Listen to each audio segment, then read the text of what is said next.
Agora, a gente embarca para os Estados Unidos, porque o presidente Donald Trump afirmou no início deste domingo que se o Irã atacar os Estados Unidos de qualquer forma, vai enfrentar o poder das Forças Armadas norte-americanas em níveis nunca vistos antes. Quem traz todas as informações é o nosso correspondente por lá, o Eliseu Caetano. Bom dia, Eliseu. Conta pra gente um pouco mais dessa fala do presidente Donald Trump.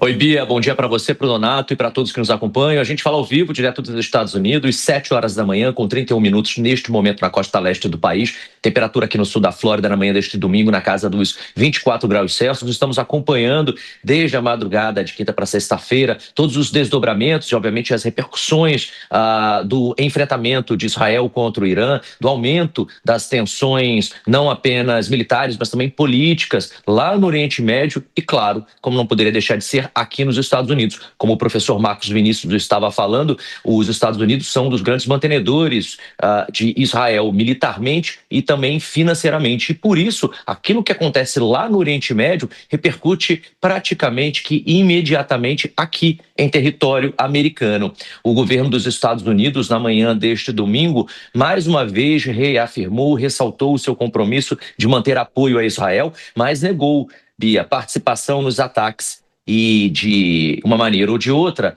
também acabou avisando que já está reforçando a defesa das bases aqui nos Estados Unidos e ao redor do mundo, bases, obviamente, militares americanas, e também com relação aos seus cidadãos, tanto aqueles que estão aqui dentro dos Estados Unidos, quanto aqueles que estão expatriados em outros países. O Conselho de Segurança da ONU alertou também, na manhã deste domingo, para uma possível contaminação nuclear e pediu moderação. O impasse nuclear entre Estados Unidos e Irã tem afetado diretamente, de acordo com os analistas políticos por aqui, a diplomacia americana, Bia. O presidente Donald Trump usou ainda há pouco a plataforma Social Truth, a sua própria mídia social, para enviar um alerta direto, viu? Ele disse o seguinte, abre aspas: se o Irã atacar qualquer alvo dos Estados Unidos, enfrentará resposta militar e em níveis nunca vistos antes. Fecha aspas. Donald Trump ainda reiterou que os Estados Unidos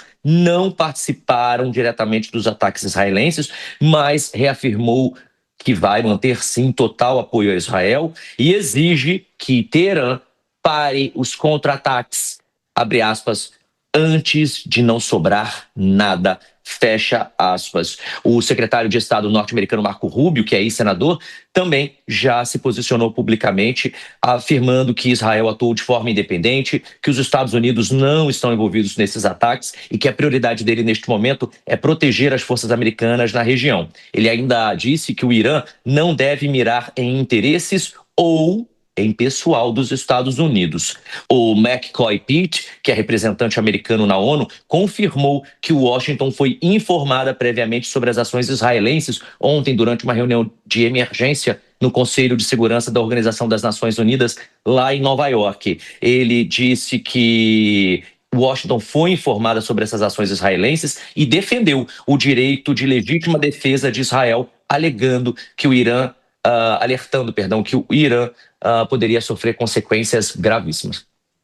Ô Eliseu, e ainda em cima disso que você está falando, os iranianos têm até contestado essa questão de que os Estados Unidos não poderiam, de algum modo, interferido nesse processo. E a gente sabe a influência que os Estados Unidos têm sobre Israel, o auxílio que é dado também militarmente, financeiramente e por aí vai.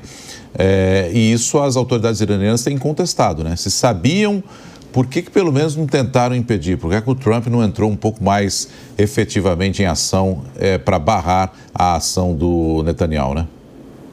Exatamente, Renato. Essa é uma excelente questão, tendo em consideração que a internet lá em território iraniano foi completamente desligada no início desta guerra. Como assim está sendo tratado esse enfrentamento entre Israel e Irã desde a última quinta-feira, pelo menos pelo embaixador de Israel aqui nos Estados Unidos. Com a internet desligada, não funcionando em território iraniano, fica muito difícil para a gente saber o que de fato está acontecendo e também tentar imaginar qual é a verdadeira proporção desses ataques israelenses em solo iraniano. Mas a rede de TV Al Jazeera, que inclusive tem base aqui nos Estados Unidos e fica em Washington DC, na capital americana, tem um time aqui que produz conteúdo em árabe, obviamente baseado nas suas fontes dos governos árabes e também, obviamente, baseado em familiares, amigos, fontes que estão nesses países de língua árabe lá no Oriente Médio.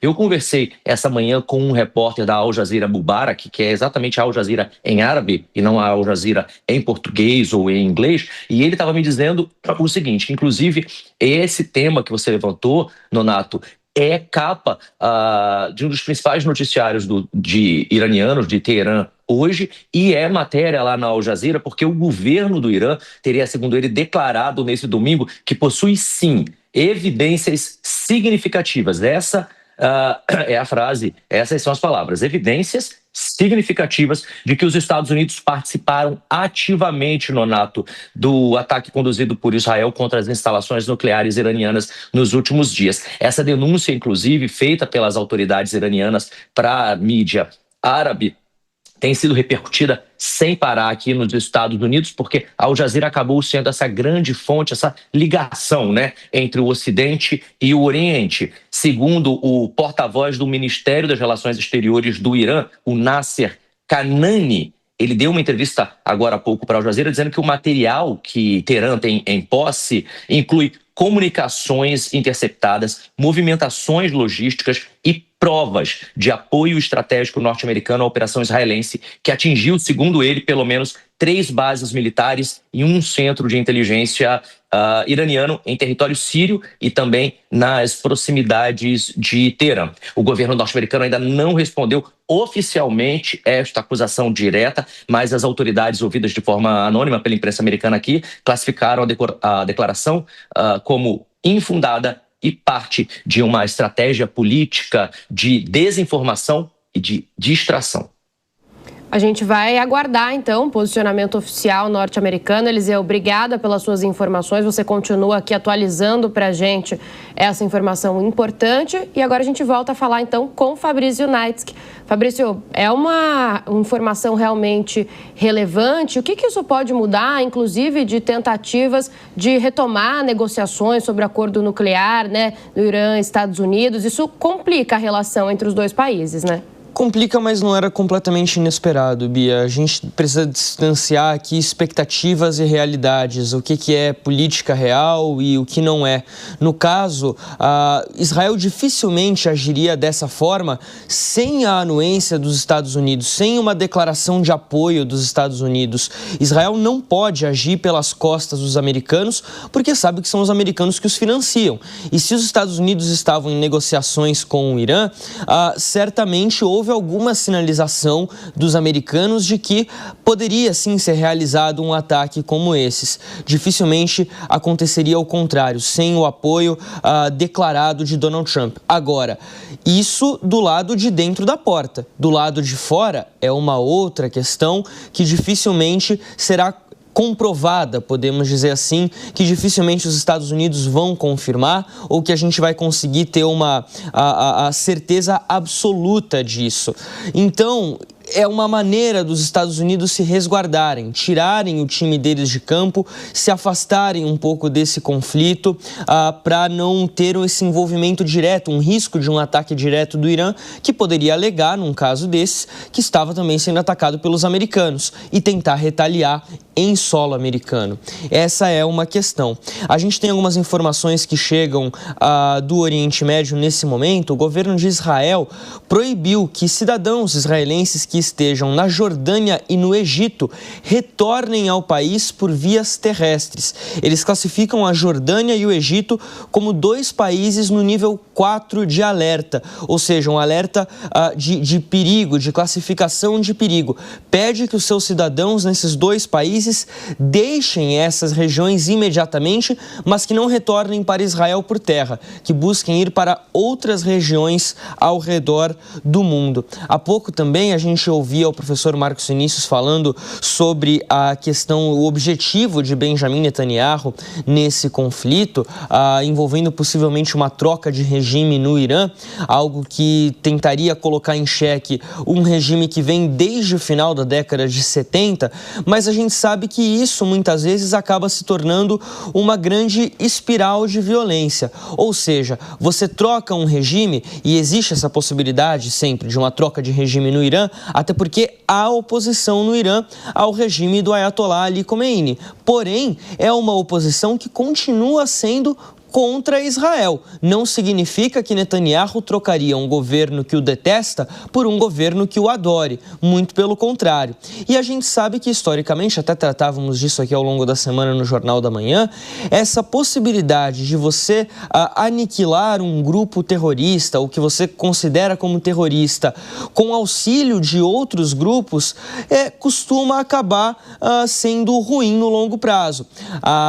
O exército de Israel está atuando, isso foi confirmado essa semana, inclusive pela imprensa israelense, está atuando na faixa de Gaza contra o Hamas com milícias apoiadas pelo Estado Islâmico, com milícias que vêm do Estado Islâmico. Muito possivelmente, a partir do momento, então, que o Hamas perder o controle total da faixa de Gaza, que hoje é uma questão de tempo para que isso aconteça, essa milícia pode encontrar um vácuo de poder e assumir o espaço, se tornando a organização terrorista preponderante na região e, a partir dali, também organizar ataques contra Israel no futuro. Ou seja, é uma espiral de violência que não ajuda ninguém. O que nós temos de confirmação aqui nisso tudo? Segundo a Al Jazeera, o governo do Irã afirma que para os ataques a partir do momento que Israel também parar os ataques. Claro que Israel também vai dizer a mesma coisa. Quando o Irã parar, a gente para.